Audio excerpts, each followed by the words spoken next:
آج اگر ہم اپنے اعمال پر ذرا مختصر میں نظر ڈالیں تو چاہے وہ محرم کا مہینہ ہو، چاہے وہ ربیع الاول کا مہینہ ہو، یا رجب کا یا شعبان کا، ہم جو اعمال انجام دے رہے ہیں اگر کتاب و سنت سے ثابت ہے تو درست، اور اگر ثابت نہیں ہے تو بدعت ہے، سمجھ لیجئے، چاہے وہ ہمیں نیک عمل کیوں نہ لگے۔ میں مختصر میں آپ کے سامنے ذکر کیے دیتا ہوں۔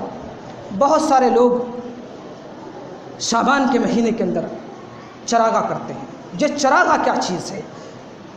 روشنی کرتے ہیں، گھروں کو سجاتے ہیں، اسلام میں تو اس کا کوئی ثبوت ہی نہیں ہے، اور وہ بھی اس دن کو مبارک سمجھ کے، بابرکت سمجھ کر کے، اور یہ سمجھتے ہیں کہ روحیں آتی ہیں۔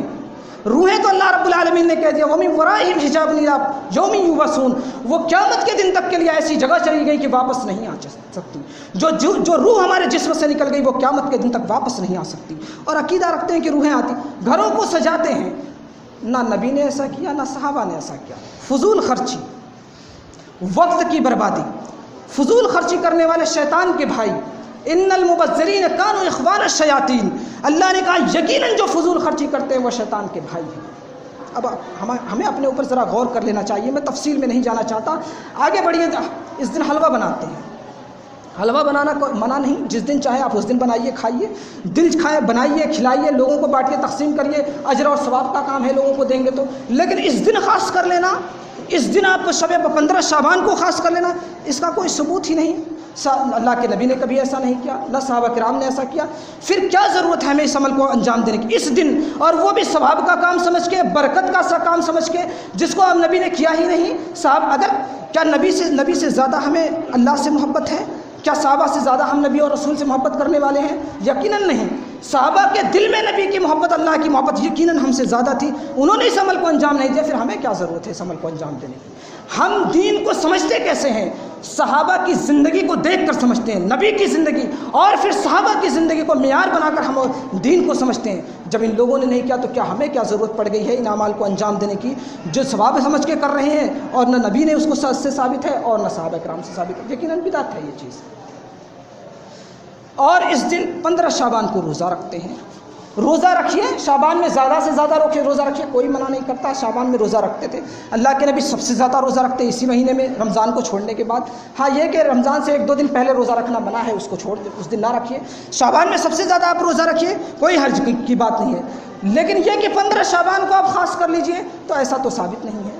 15 شعبان کو آپ خاص کریے، یہ چیز ثابت نہیں ہے۔ تو جب ثابت نہیں ہے تو ہمیں بھی اس چیز کو نہیں کرنا ہے۔ جیسا کہ میں نے پیچھے بتا دیا، ثواب کا کام وہی ہے، عبادت کو یہ سمجھ لیجئے کہ عبادت توقیفی ہے۔ عبادت اللہ کے نبی کے بتانے کے بعد ہی ثابت ہوتی ہے، ہم اپنی عقل سے نہیں ثابت کر سکتے۔ یہ اچھی طرح دھیان سے سمجھ لیجئے گا کہ عبادت وہی ہے جو نبی سے ثابت ہے، اور اگر نبی سے ثابت نہیں ہے، چاہے وہ ہمیں اجر ثواب لگے، چاہے وہ نیکی لگے، وہ عبادت کا کام نہیں ہے۔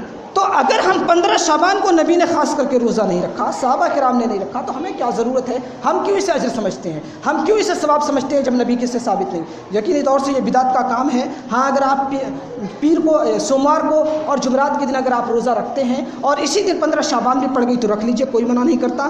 آپ اگر ایام 20 کا روزہ رکھتے تھے، 13، 14، 15 روزہ رکھتے تھے، اور ہر مہینے عربی کے ہر مہینے کو آپ روزہ رکھتے تھے 13، 14، 15 کو، تو آپ اس مہینے میں بھی رکھ لیجئے، کوئی منع نہیں کرتا۔ لیکن یہ کہ خاص کرنا اسی دن روزہ رکھنا، یہ ثابت نہیں ہے، بدعت ہے۔ اگر کوئی اس کام کو انجام دیتا ہے تو وہ بدعت کا کام کر رہا ہے، دین میں ایک نئی چیز کو داخل کر رہا ہے۔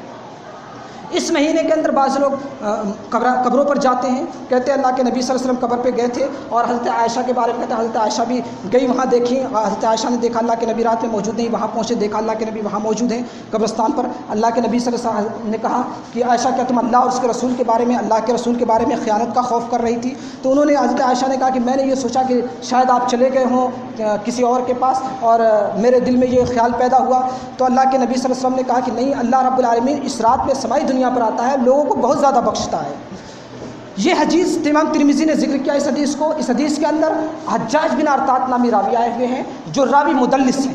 عربی پڑھنے والے جانتے ہیں مدلس راوی اگر ان کے لفظ سے بیان کرے تو وہ روایت قابل قبول نہیں ہوتی۔ ضعیف ہوتی ہے، اور یہ مدلس راوی عنان سے انہوں نے بیان کیا، اس وجہ سے یہ حدیث قابل قبول نہیں، ضعیف ہے۔ امام ترمذی اس حدیث کو ذکر کرنے کے بعد اپنی کتاب کے اندر کہتے ہیں کہ میں نے اپنے استاد امام بخاری سے سوال کیا تھا اور پوچھا تھا یہ حدیث کے بارے میں، تو امام بخاری نے کہا حدیث ضعیف ہے۔ اور امام بخاری کا معیار یہ ہے کہ جس حدیث کے بارے میں وہ جو حکم لگا لیں وہ دلیل بن جاتی ہے۔ امام بخاری جس حدیث کے بارے میں جو فیصلہ کریں وہ ایک دلیل کی حیثیت رکھتی ہے۔ امام بخاری نے کہا حدیث ضعیف ہے۔ دوسرے یہ کہ سندن ضعیف، اور اگر عقلاً دیکھیں تو بھی یہ حدیث درست نہیں ہو سکتی۔ اگر عقلاً آپ کہتے ہیں تو اللہ کے نبی پر کتنا بڑا الزام آپ لگا رہے ہیں کہ اللہ کے نبی نے صحابہ کو بتایا نہیں کہ یہ رات بڑی بابرکت ہے، صحابہ بھی چلے جاتے، وہ بھی اجر پاتے، حضرت عائشہ کو بھی آپ نے اطلاع نہیں دیا، یعنی آپ نے دین چھپا لیا۔ ہم نے نبی پر کیا الزام لگا دیا کہ نبی نے دین چھپا لیا، اس کا مطلب تو یہی ہوتا ہے کہ نبی نے دین چھپایا اور صحابہ کرام کو نہیں بتایا کہ صحابہ کرام بھی جاتے اس رات۔ اور یہ کہ حضرت عائشہ پر اتنا بڑا الزام آئے گا کہ حضرت عائشہ نبی پر شک کر رہی ہیں، اور جو نبی اللہ اپنے کیسے بندے کو منتخب کرتا ہے وہ ہم سے زیادہ حضرت عائشہ جانتی تھی۔